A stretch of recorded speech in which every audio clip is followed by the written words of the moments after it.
Welcome back. It is Friday night, which means it's time to introduce you to our New Yorker of the Week. But first, a quick follow-up on a former honoree, Rachel Barnard. We honored Rachel 2 years ago as the founder of Young New Yorkers. The program is a court-approved alternative to incarceration.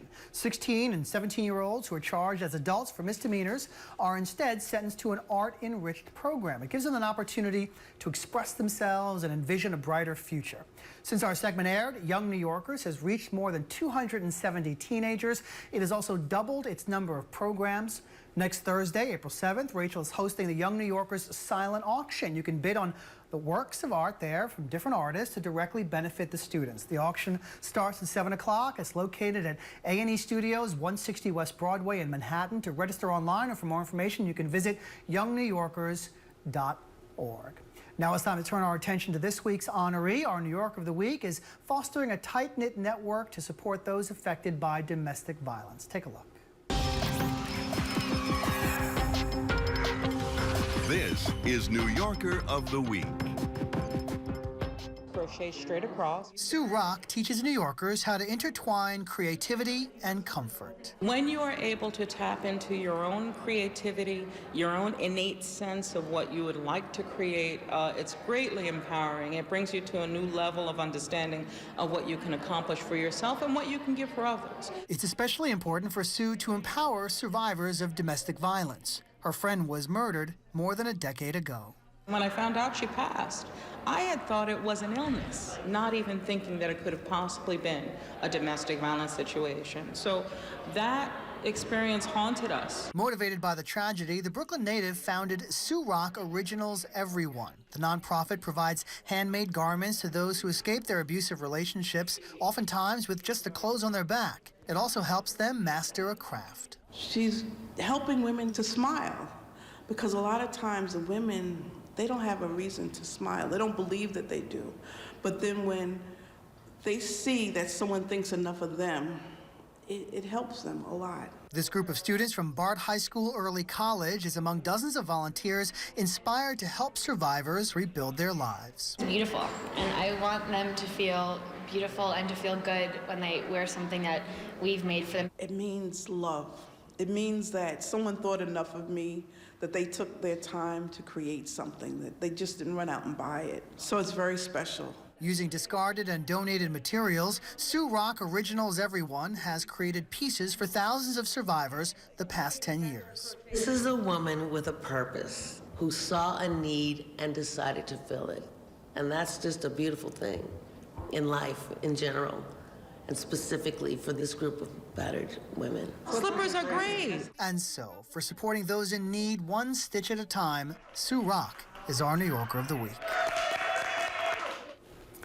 And joining us now in the studio is our New Yorker of the Week, Sioux Rock. Thanks for coming in to share your story. Oh, you are more than welcome. I'm thrilled. It's great to have you here. So let's start with the inspiration. I don't want to get into the details of what happened to your friend necessarily, but I want to know what sparked the idea to give back. Was there a specific moment? Why are you doing this? It was a culmination of events that was really, really organic. 2005, 2006, what things are happening? We got Craigslist going on. Sadly, we have the decline of the garment industry. We also have Project Runway. So all over New York, there's boutiques and independent designers everywhere. And it was with the vision of kind of free materials on Craigslist that my husband and myself thought, okay, maybe we can have a business of our own. And we began to amass some of the materials that were available. Well, it was more than I ever could have imagined because of the decline of the industry.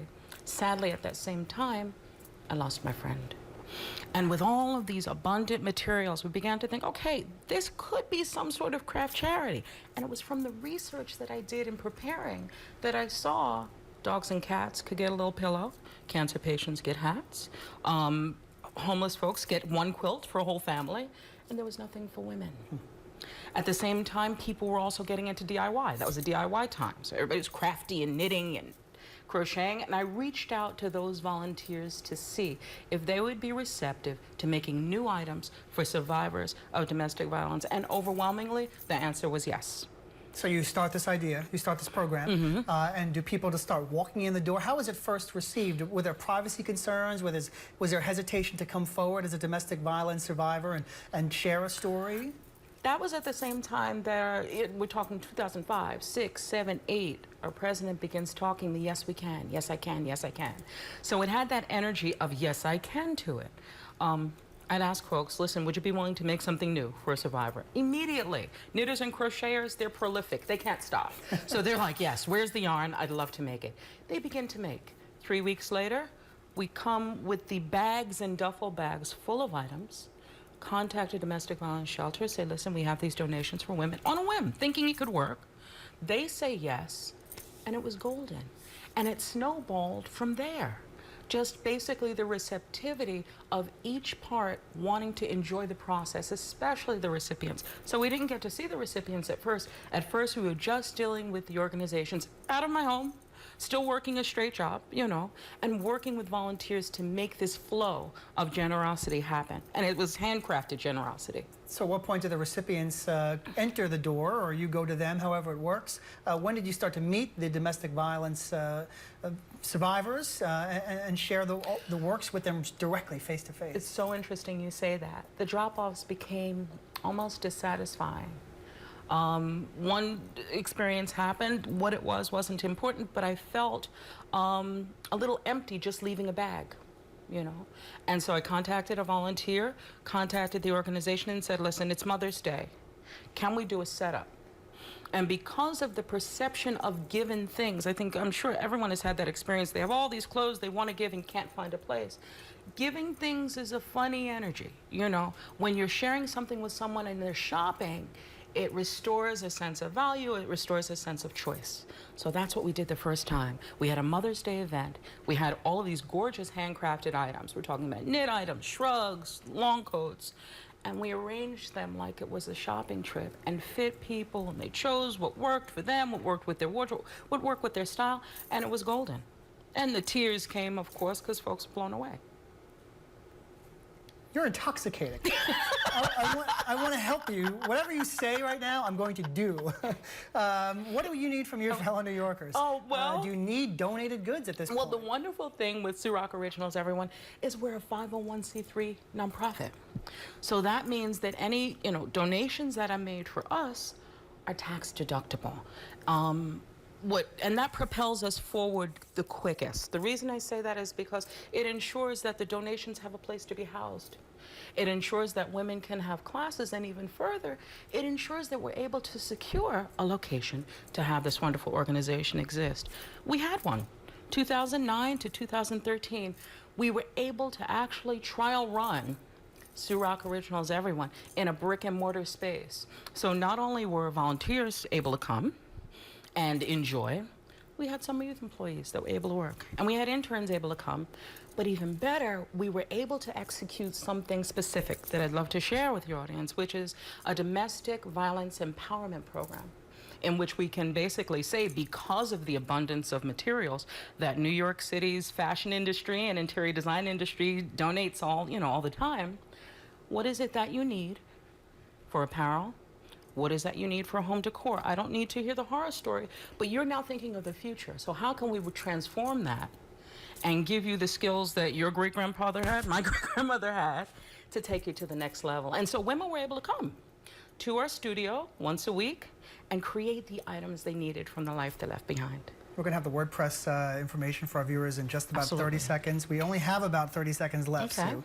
So tell me quickly, how has this experience changed you?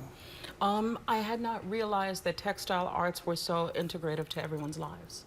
I had known it was a great idea to have people make things for themselves, but I had not realized how deeply both issues touch every community. You mention a black sewing machine to someone, everybody remembers their grandmother. You mention a crocheted bedding, everybody remembers some great aunt. Sadly, it's the same thing with domestic violence. So I found there was a way that people could come together without a kumbaya, without holding hands, but everybody had that shared knowledge. And that was spectacular.